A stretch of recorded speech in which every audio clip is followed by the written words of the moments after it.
Now. Okay, let me just hit the button. Okay, great. All right, welcome everyone to our Telosa webinar series. My name is John Mallon. I'm the CEO of the Telosa Community Foundation, and on behalf of our team, I'd like to begin by thanking you for joining us today, and also thank those of you who had an opportunity to complete our green survey. We're very excited about our topic for you tonight, sustainability and our environment, new city design. And sustainability, as we all know, is a very broad topic. So we're starting with a very important aspect, which is green space and how it contributes to a higher quality of life.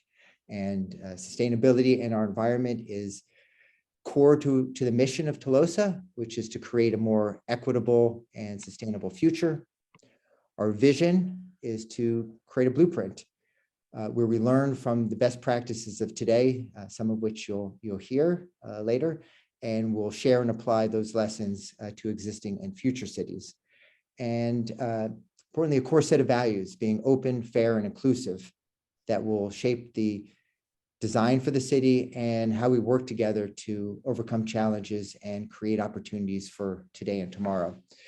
So now for the program, we have expert speakers on sustainability, both human and natural systems, on climate resiliency, architectural design, and engineering. And with that background, let me start by introducing and turning it over to Dr. Christa Daniels, our Telosa Community Manager. Christa is the Director of Resource Management and Administration degree at Antioch University. So with that, I'll ask Dr. Daniels to start our program tonight. Sure, thanks, John. Hi, everyone. Nice to see everybody again, especially people that are repeated from our Equitism webinar. And as you know, we have more to come, so very exciting to have everybody here today. So today's Sustainability and Environment webinar, we're really focused on green space. And the reason why is because we're seeing it in the news. It's all over the news. Biophilic cities, cities hiring senior directors of green infrastructure, green space. And basically, we're looking at biophilic cities. It's a way of looking at cities, how they connect to nature, how they integrate green space, and what the benefits are. Next slide. Yep. So, and Michael's going to talk a little bit more about this in detail. But there are numerous benefits of integrating green space into cities. It's not just about the actual green space itself for recreation, but there are benefits ranging from flood management to water quality and quantity issues, improving air quality, helping with air and surface temperature, reducing crime, helping out with noise, helping out with community and household economics in general and social capital, all in the addition of public health benefits. So numerous, we're going to talk about numerous benefits of why we would want to integrate green space into cities.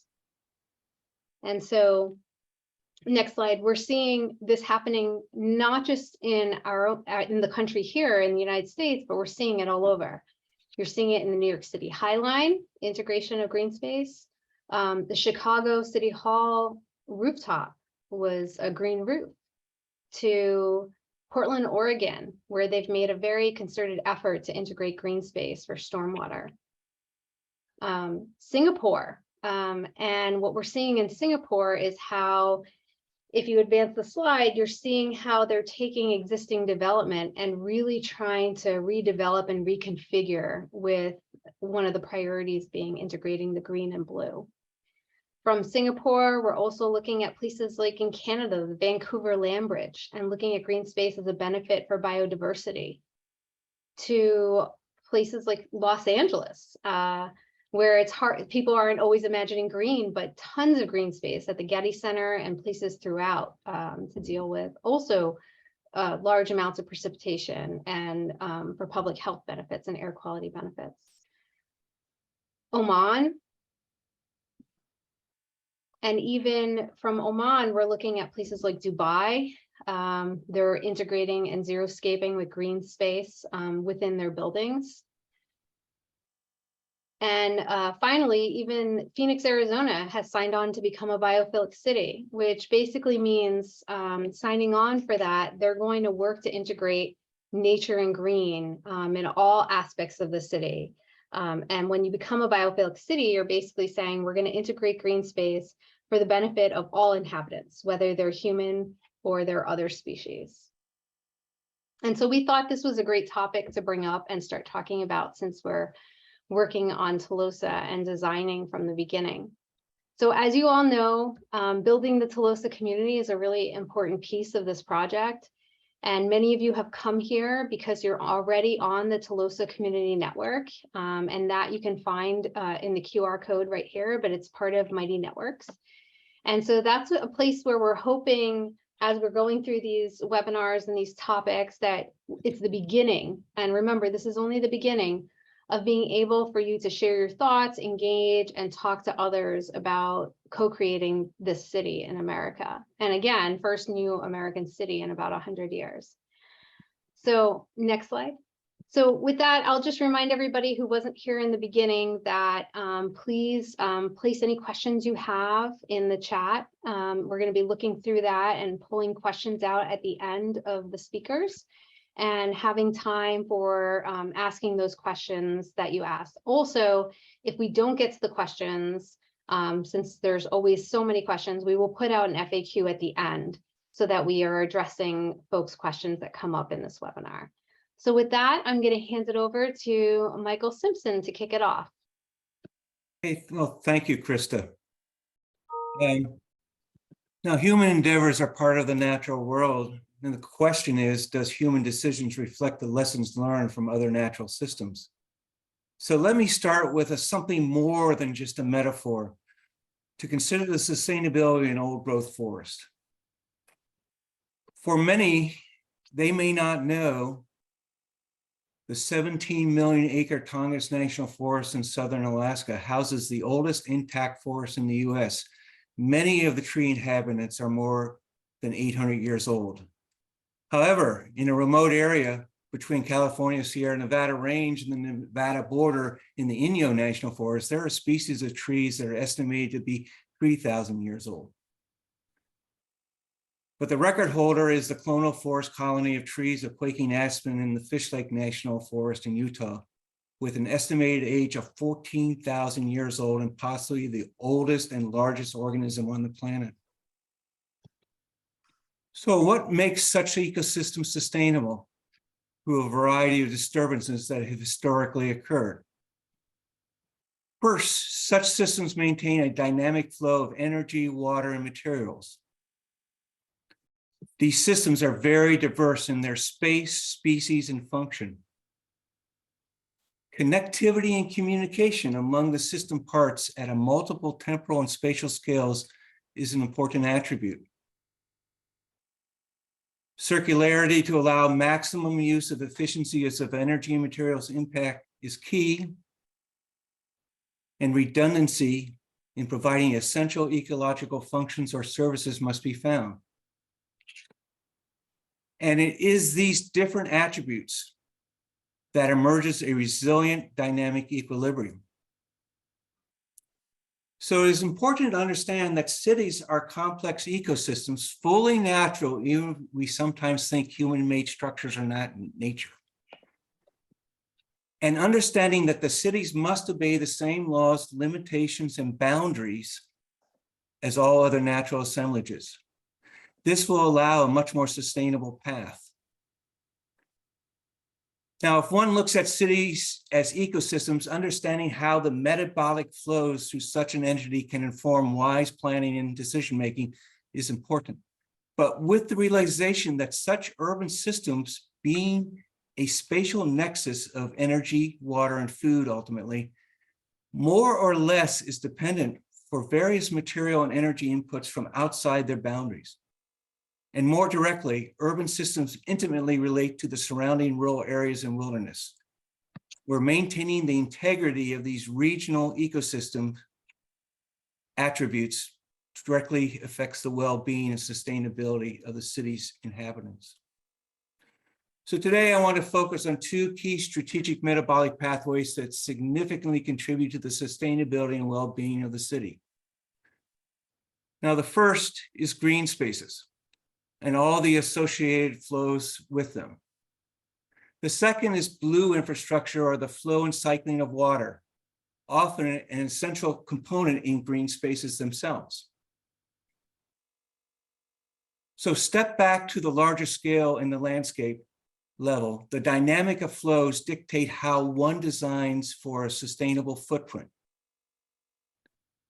As previously mentioned, the developing urban environment needs to respect and maintain the integrity of the flows and the patterns of these larger systems in which the city is embedded.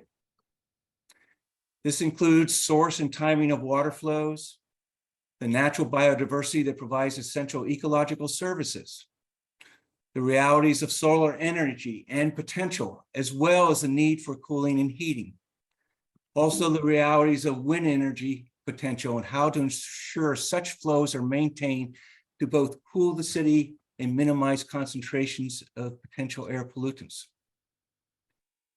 So returning to the old forest attributes that contribute to system resilience and sustainability.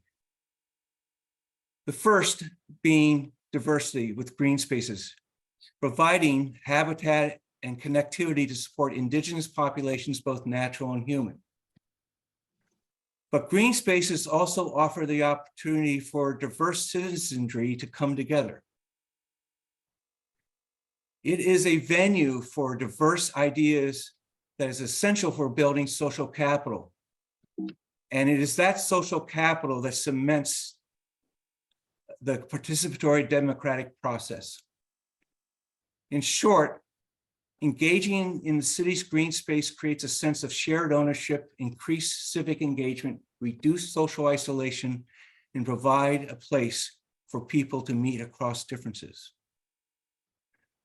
Now, another attribute, connectivity between zones or locating essentials for maintaining natural populations, which means we must avoid inadvertent or planned barriers. Rather, with true understanding of the larger natural system flow, the city can incorporate its design, connectivity, and communication across the urban landscape. However, a transdisciplinary approach to green space planning also would support and enhance the connectivity of people to all of what the city has to offer, to allow easy and multimodal access to all parts of the city, a place where people connect and ideas are shared, and there's an opportunity for enjoyment and appreciation in the space for personal care. Now, green spaces can provide the opportunity to ensure circularity of material and even energy within the city.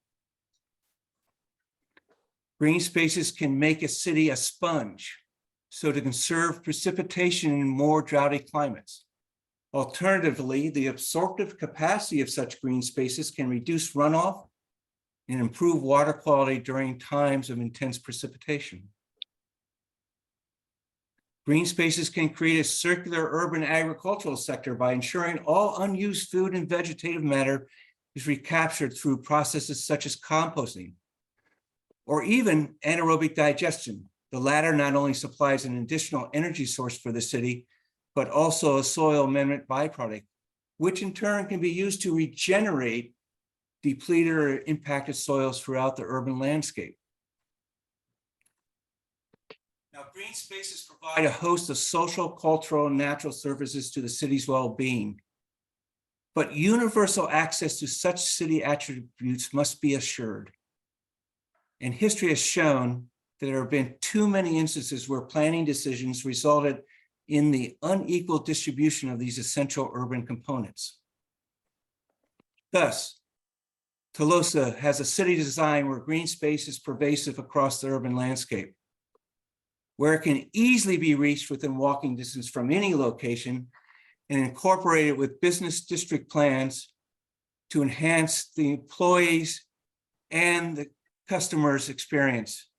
This is the redundancy of green space to be expected within the city. And green space redundancy should be experienced in all three dimensions.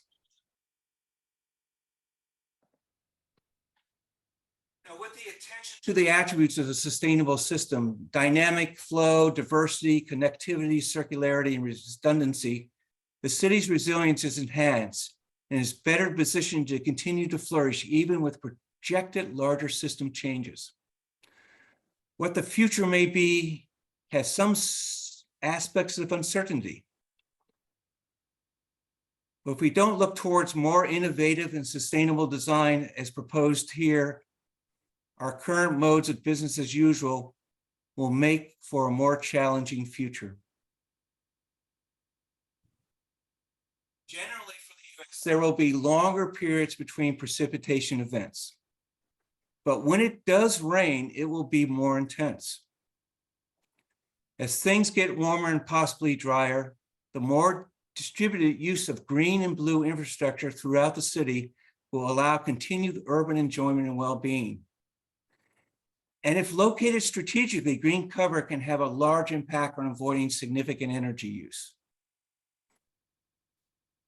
And with the projected increase of more intense precipitation and the associated stormwater runoff, green spaces will reduce both quantity and improve the quality of what runs off the urban landscape and mitigate the likelihood of urban flash floods. So the focus today is on green and blue infrastructure and how it will play an essential role in building the city's resilience and enhance its sustainability. But all aspects of Telosa planning is through a transdisciplinary lens, with multiple perspectives and expertise brought together so that the emergent design is greater than just the sum of its parts. So I'll just stop there. And now I'd like to turn this over to Alana and Adam so they can give you a better idea of what it has been to consider Telosa's design and engineered future. Thank you, Michael. Can you hear me? Yes. Yes. Okay, fantastic. So jumping right in, for us, it is extremely important that we are designing a city for everyone. People of all races, genders, multi-generational should feel comfortable in Telosa, like they can really make their mark. The first steps for the team is to scout a location, somewhere in the United States where we can build from scratch. We'll start off the first 10 to 20 years with about 30,000 acres of land. And the idea is to scale up to 150,000 acres at full build out. This city is really ambitious. We imagine it starting at 1 million, but growing to be as large as 5 million people over 40 years. And in terms of density, the team has looked at cities all around the world to try to find the right mark to hit. And what we are looking at is a density between San Francisco, which is about 33 people per acre, and Paris, which is one of the denser cities, which is closer to 90 people per acre. Michael took you through a pretty good framework of how the city would evolve within the valley. What's really important here is that the urban framework is responsive to the natural environment. We're making sure that the way that we place the buildings is channeling water between and allowing for green space to really flourish. The alignment of the buildings also allows for wind to channel between it to allow for cooling within the city, and is placed so that we're orienting them so that the south sun is shielding some of the public spaces, providing shade. What we're really creating is a city where the city and nature are one. Instead of visiting a dense urban fabric of a city and then driving hours away to be in nature, in Telosa, you're really going to feel the benefits of both. If you look at urban development and you see how infrastructure is built, often dividing not just people, but habitats, populations are often put at risk. And instead, Telosa wants to do the opposite and bring wildlife corridors into the city, bring water into the city, and make sure that all of these natural systems are working together in harmony. The goals for the landscape and the open space are threefold, which you see on the screen: to embrace local ecology, to create human comfort, and to activate the open spaces. Starting with local ecology, it is extremely important for us that we are integrating local and native plantings, that we're allowing for people to really interact with nature, to feel completely immersed in nature, and that when you're looking within these natural systems, we're allowing for water reuse and recycling, irrigation and groundwater recharge. All of these different systems are being embedded and thoughtfully arranged. So looking at the human interaction, looking at how people can become a part of community gardens, they're constantly walking in green spaces. We're minimizing the amount of hardscape that you'll see throughout the city. It's really important that people are connected with all of these systems, and that they're not just meandering around them, but they're actually integrated within. You see the water here is always channeling into the central spine. This is the heart of Telosa. It is a central spine that meanders throughout the city, but also branches out into all of the districts, into smaller scale park spaces. You see here that the ecological zones are stretching out into forested areas, upland plantings, wetlands. And then as it stretches out throughout the city, you'll have pockets of neighborhood parks, green plazas, and mobility plazas throughout. This is an aerial showing the green spine that is stretching through the city with the urban fabric growing and flourishing around it. And within all of these green spaces, we are thoughtfully providing shading strategies and plantings that allow for temperature control and to help protect against the wind and channel the wind.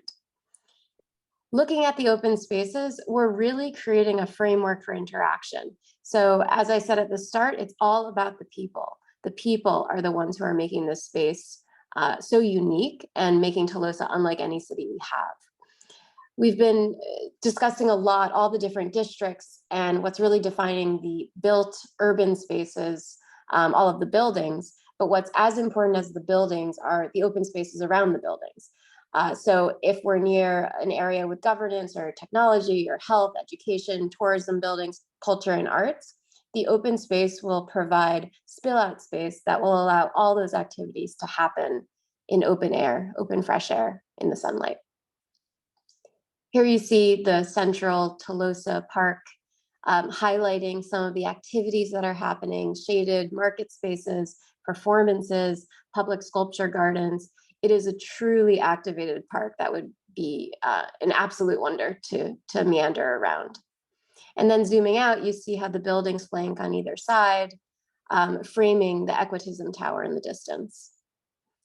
And this is one of my favorite shots because it just shows you how even when you're living within these buildings, you feel so connected to nature because all of these webs that I built up showing the central spine and how the green then reaches out to the city, it would allow for many of the buildings within Telosa to have frontage directly onto the park.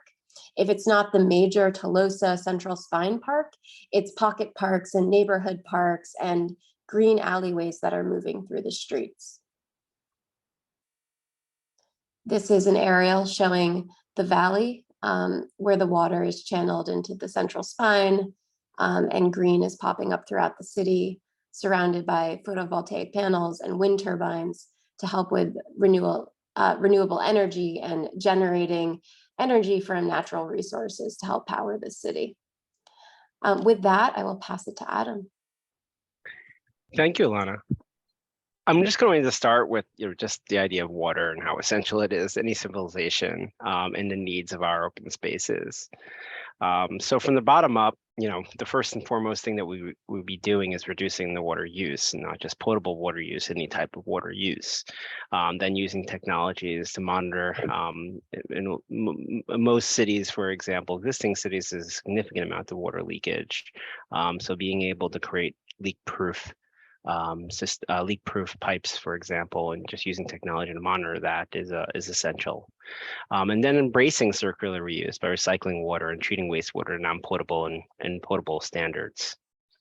And then most important when you think about resilience really is relying on a diversity of sources, from harvesting to collecting, as well as using newer technologies to recycle, and also the ability to recharge to our groundwater. Next slide. I'm using a case study. Oh, sorry, there's annotations on there. Go back one. Thank you. I'm using a good case study, which is really a great integration of open space and water. More so, it really helps in terms of what are the opportunities that open space can create in pretty harsh environments, and that's the Wadi Hanifa. Wadi Hanifa really had a major impact, especially when we talk about, I would say, true sustainability, creating a better place for people and communities, helping to generate economic opportunities and taking care of our environment for future generations. It's a 75-mile long and 1 million acre watershed that passes through the city of Riyadh, and it's its most significant natural feature in the region. It became a dumping ground for industrial and sewage waste and was degrading over time. On top of that, the city faced major challenges and still does when it comes to water resource management. The area even had a greater need to create more public space, public recreational and amenity spaces. And I would say a lot of our cities still continue to do so. And was going through a transition demand for public space as well. But the other issues around it were around flood. There was major floods, need for environmental protection, need for more landscape rehabilitation. What was brilliant about the project, it used bioremediation to really recycle those wastewaters that I discussed earlier, about 32 million gallons per day, to create a thriving natural ecosystem. And also use that treated water now for irrigation, which significantly reduced the amount of potable water needs for the city. It's now a linear park that provides a comfortable environment for recreational and leisure activities, allowing people to be more active, despite, I would say, some of the fairly major heat events every once in a while, or not every once in a while. The formalizing of the Wadi Channel also allowed for flood control. So this is a really good example of just integrating a number of very positive strategies into one basically big project, safely conveying flood water and flood protection to the residents that live around it. And also I would say lastly, another major benefit of the project is the way that the Wadi Park is used and has created a space for families to socialize and feel comfortable. I can tell you the day it was open, hundreds of people went there and used the space, and it was a very enjoyable moment for us. Next slide. So on the topic of water, I thought it would be just good to discuss some real world examples of potable use being converted into indirect potable or even potable. A great example is the Orange County Water District's groundwater replenishment system. This is a system that serves Orange County and has the ability, California, and has the ability to basically treat water to potable needs, although it currently basically uses that water to go directly into the groundwater system, which ultimately is being used for potable water at some future time. And also, I thought, next slide, I thought I'll also talk about some of the other potential uses of open space, and that's being able to grow food and also harness energy at the same time, really taking advantage of what I would call even occupied spaces, those that would be used for food production and those that would be used for energy to meet a number of benefits to us in the environment. The Aquaba project is utilizing saltwater cooled greenhouses for desalinization and photovoltaic energy, and grows high yields of crops, which is something very important for feeding cities and feeding people. And also the agrivoltaic project in Tucson, for example, where it's being used in showing some success in generating food, generating higher yields of food, and also creating electricity. So the uses of our spaces, we need to think about, not just for one specific use, but for multiple uses and multiple benefits for our cities, for our people, and for our environment. Thank you.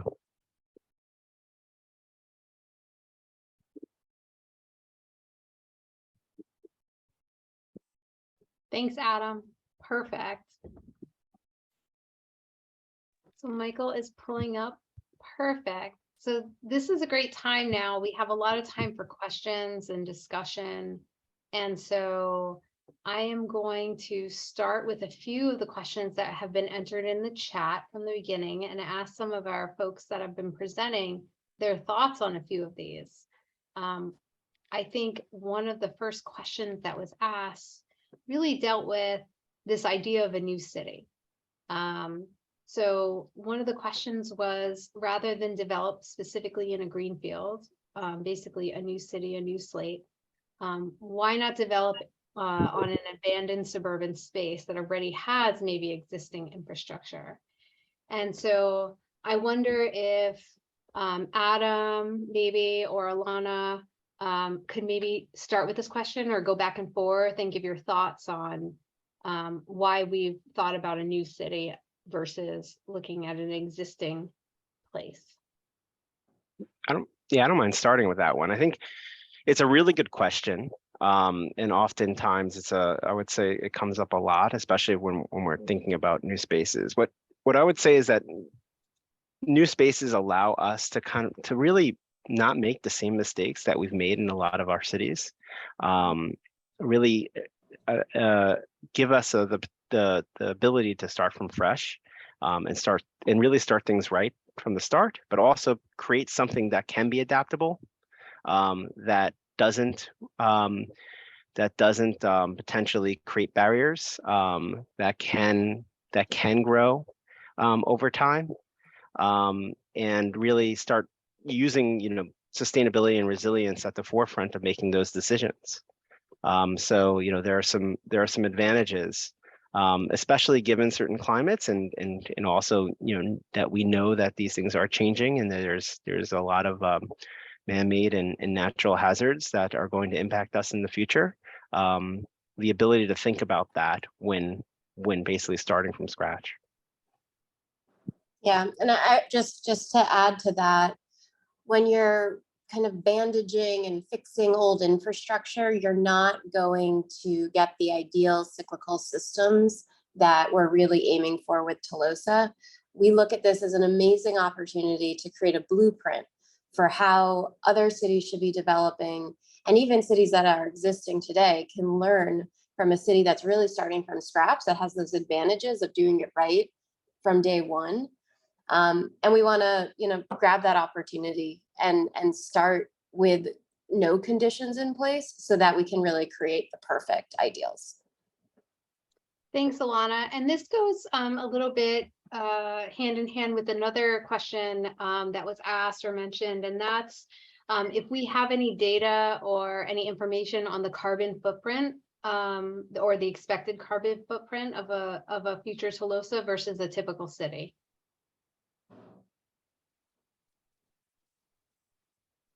I can jump in here. If you compare it to a existing city with basically its inefficiencies, both in monitoring, distributing needed resources, as well as just maintaining space, cooling, and heating, the design for this city is going to be far beyond that. So assuming that a majority of the energy for the city is going to be generated within or surrounding the city, there still may be needs for things within the city that would come from the outside. And so minimizing what we need from outside the city and maximizing circularity is going to reduce the carbon footprint significantly. Yeah, Thanks. and I even just to add, taking advantage of, the fact that we can potentially generate a significant amount of renewables. This is one of the, just even going back to the previous question, starting from scratch, creating that area that you need to generate electricity, for example, and potentially even exporting that to the wider grid, allowing others to benefit off of clean renewable power, potentially the ability to treat water and potentially export water to communities that need it as well are ways that we would reduce our carbon footprint as well. Thanks, Adam. And just a reminder to everybody on the webinar, we have lots of folks. And so if you have a question, just type it right there in the chat for us to grab, because we're not going to be able to mute and unmute people. So if you have a question, throw it there. And if we don't get to it in the next 20 minutes, we will absolutely get to it in the FAQ that gets put out at the end of this. So kind of leading from that question, and Adam, you were hinting on something around this subject area. But somebody had asked that, stated and asked that, yes, it is common for owners of forests and other areas of carbon sequestration to actually sell their carbon credits to polluters.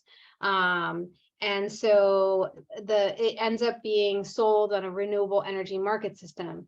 And I think folks are wondering if we're thinking about that in terms of funding the project, or if this is we're going to be renewable and not sell renewable energy credits. And I'm not sure, that might be very specific and we might not be there yet, but I don't know if anybody on our panel has thoughts on this yet.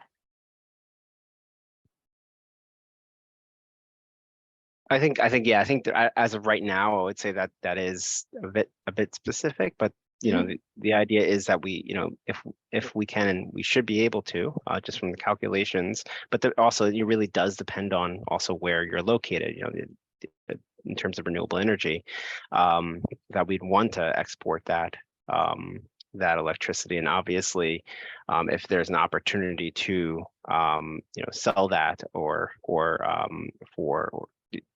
then we should take advantage of that and take advantage of multiple revenue streams where needed, of course.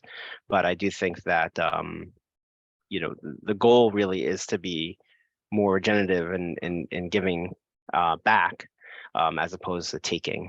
And I think that that's what we're trying to achieve here, especially when it comes to energy.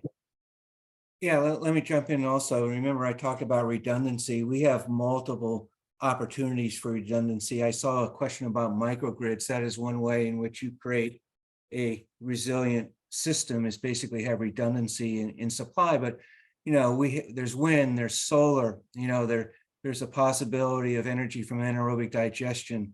Obviously, the conservation of energy is key to what we want to do. Also, reuse of heat, any industrial processes, for example, if you were going to be a center for computers, you're going to have a lot of excess heat. That heat will be captured and be used. And there's now technologies out there that allows heat, believe it or not, to cool spaces. And so there is a lot of opportunities here for making us energy independent. And Michael, I don't know if you want to comment on the difference between selling energy credits versus carbon credits, because I think our question was specific to carbon credits. Well, the carbon credits, the markets are there, but they're not as robust as we would hope to be. We do feel that if we create any excess supply from renewables or conservation and multi-use of different energy sources like electricity to heat and heat to district heating and cooling, that if we have a net positive, then we would both have an ability to sell credits, both carbon as well as energy, but they're related but somewhat different markets, places. Yeah. And then has there been any thought in terms of the design yet? And I think this is also a little bit early to be able to answer it, but about Telosa having its own microgrid or being associated to a larger regional grid?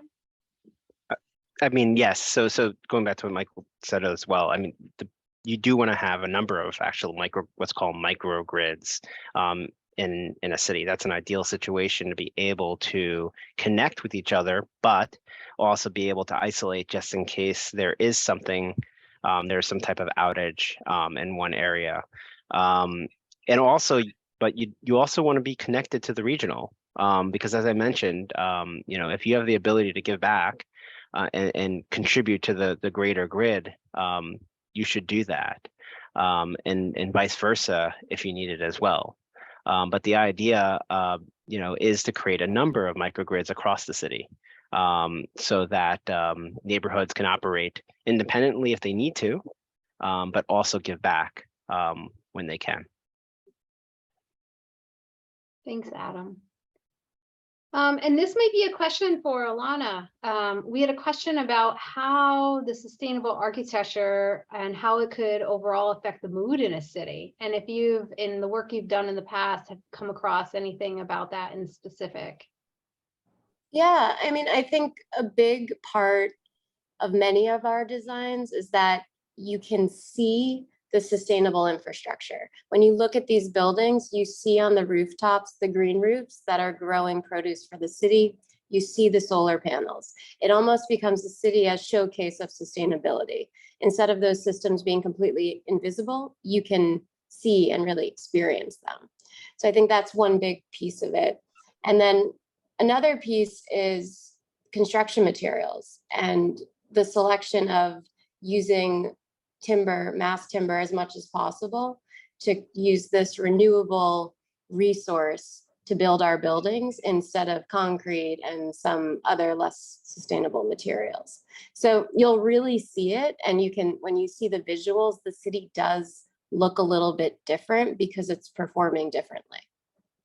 I also might add from the carbon issue that was raised earlier, by using wood and engineered wood, which can actually meet the same standards as cement and steel, you are sequestering carbon as opposed to generating it.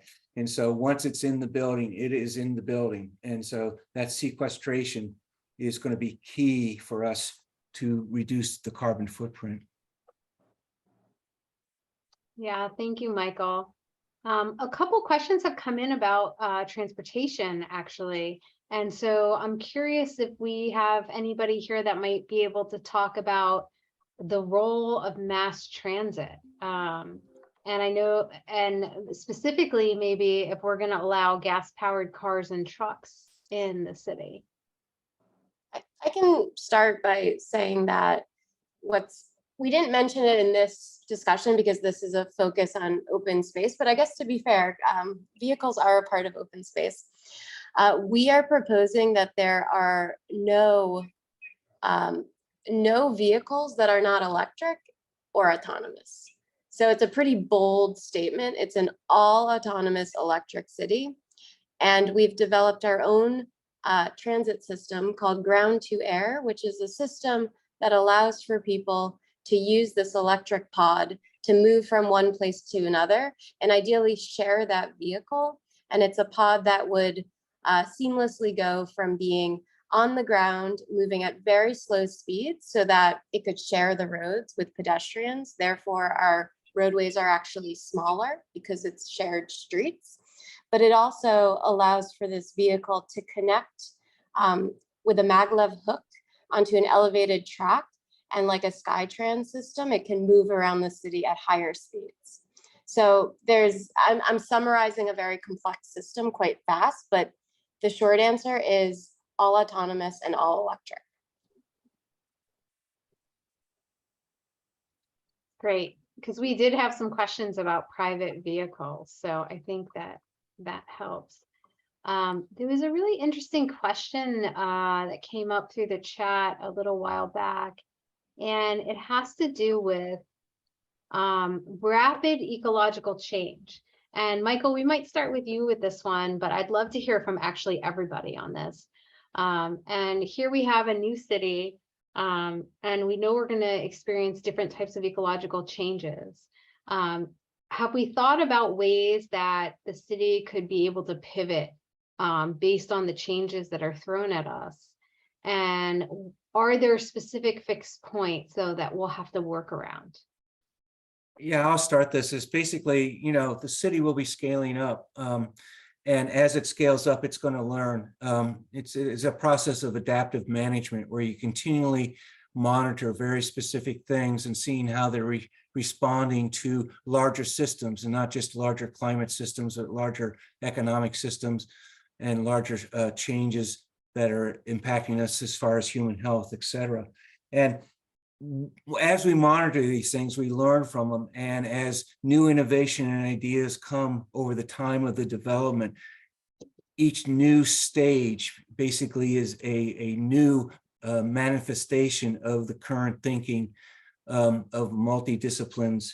And so we will be a live, progressive organism that grows and evolves based on how the environment changes around us.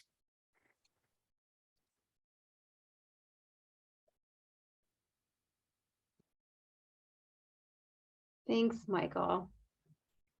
Obviously, we are getting some questions specifically about water.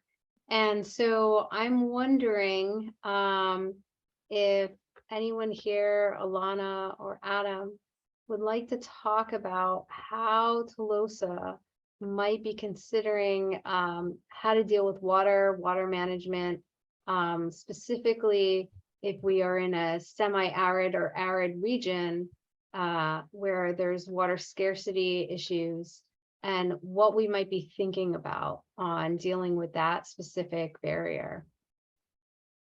Yeah, I mean, first and foremost, we need to reduce how much water we use, and often in cities, we don't have the most efficient fixtures. We obviously everybody doesn't have the most efficient appliances, and we don't have the most efficient greenscapes or open spaces. So that's first and foremost, is just reducing that demand significantly. I would say also then using technologies that we have that are available, even on the market, to help basically reduce any potential leakage, any potential waste, let's call it that. Then I would say recycling as much of the water as we can, and reusing it or recharging it, having that ability to do so. And there are potential advantages and ways to do that. And then I would say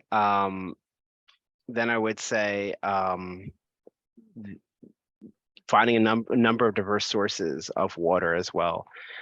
So the idea behind, we're not going to get all our water from groundwater. We don't want to do that. That's why we are going to recycle. That's why we're going to try to harvest as much of that rainwater as we can, but also allow some of that to recharge. At some point in time, finding some type of technology. There are, I'm just looking at the chat. There are some technologies right now in early stages that could help. But we also have to think about, how much we can grow given the amount of water. It is essential. If we had the answer to finding massive amounts of water, then we'd have civilizations living in the desert right now. So I think it's a pretty critical to think about reducing as much as possible, which we know how to do it, but we have to know that there are technologies around, and there's even behavioral mechanisms around that we can do to reduce that, and that will help us significantly reduce the amount of potable water needs for Telosa. I might add, Adam, that also using artificial intelligence and computer learning and monitoring will maximize the efficiency of water distribution throughout the whole network. When Adam mentioned reducing water use, it brought me back to that question about why are we even building a city from scratch? And I think one really big piece of the puzzle here is we are motivating people to live a different type of lifestyle, to use less energy, to create less waste, to eat a diet that is thoughtful about where the food comes from, and the impact on the environment. People who are living in Telosa are going to be motivated to live in a different way. And those are great learnings that they could take away, even if they're just visiting Telosa and going back to the community they live in. It's really teaching people to live a different type of lifestyle, to really give back to the environment and make sure that everything that we're doing is supporting the planet.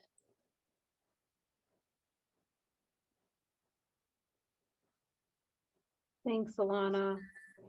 A couple other questions. I know we only have 7 minutes. Well, we have less than 7 minutes, but just wanted to make sure I'm getting some of the ones in the beginning for folks that put them in quickly.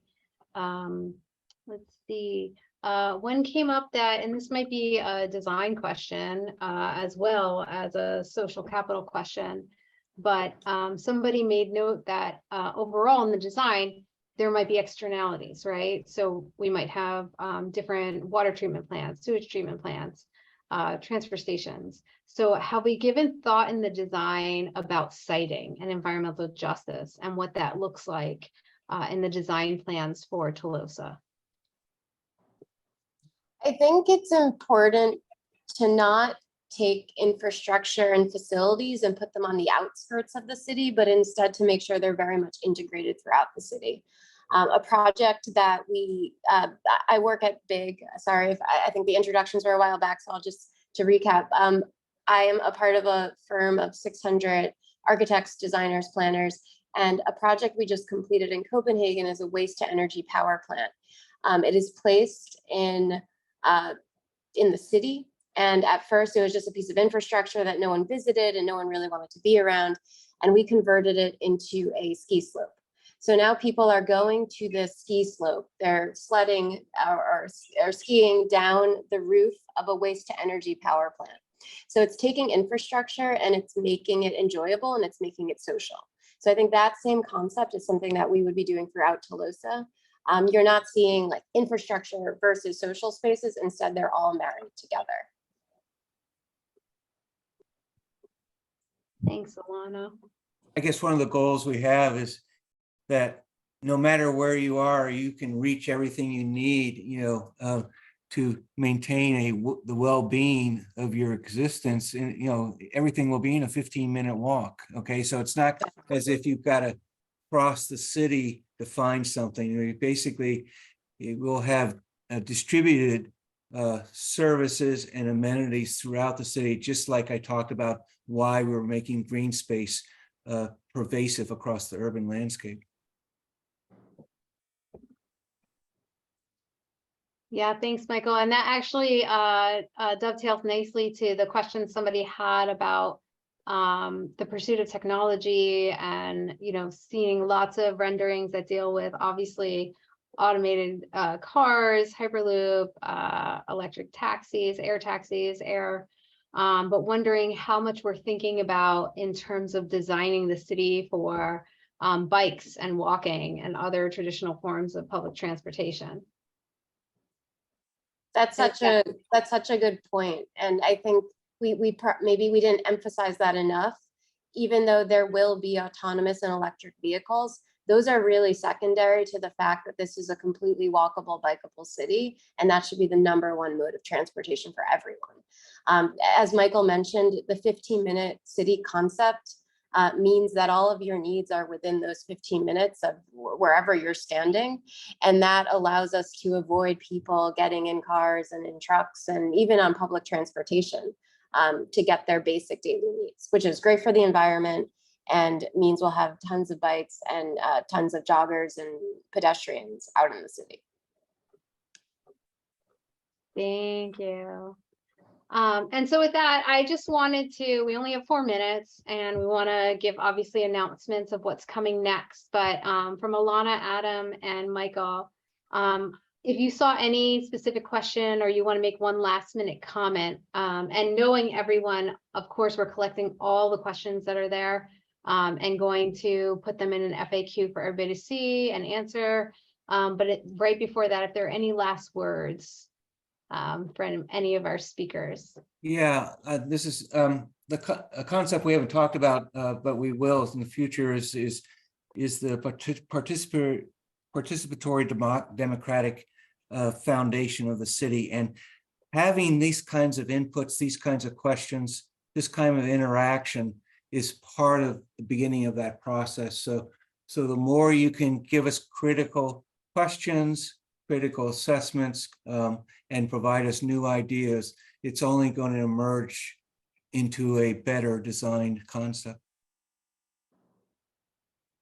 Yeah, and I couldn't agree more. That's exactly what, yeah, couldn't agree more that this is the questions being asked, and it really allows everybody to kind of think about what, basically what mistakes could potentially happen and how to avoid those mistakes, and really create a place that that is equitable and sustainable, and that people will enjoy and live and thrive.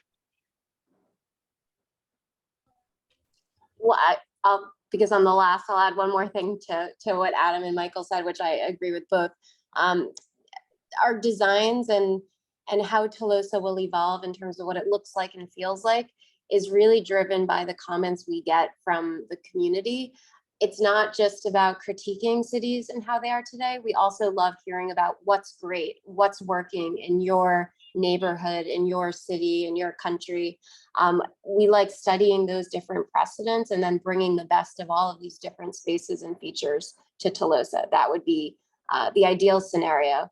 Telosa space will of course be unique and very specific to this community, but learning from everyone and where they live and what's working well for them is a fantastic starting point. Thanks, Alana. Thank you, everybody. I'm going to turn it over for final farewells and last minute words to John. Okay, well, great. Thank you, everyone. I guess we're at the top of the hour. I guess a few remarks. Clearly, this is a collaborative process, and we want to thank Dr. Daniels and our expert panelists, Michael, Alana, and Adam, and most importantly, all of you for taking time to join us, to be engaged, and to really share some great questions today. Your feedback, as mentioned, and input is not only appreciated, but it's also essential to moving Telosa forward. And we hope you found the discussion engaging and learned something of interest. I will mention that the webinar was recorded, so you'll have an opportunity to view that on the website, cityoftelosa.com. As mentioned, we encourage you to join our network, and it's an opportunity to keep informed of future events, and most importantly, to keep the dialogue ongoing and to engage. So we do have the information on the screen to see the QR code and the link to access the network, and we will take time to answer the many great questions that were received that we just didn't have time for. So we'll get to that promptly. Looking forward, the next webinar is being planned for the first week of December. We don't have the date yet, but we should have that by next week to confirm that, and we will be posting that on the Mighty Networks and on the website. So please look out for that, but we are targeting the first week of December.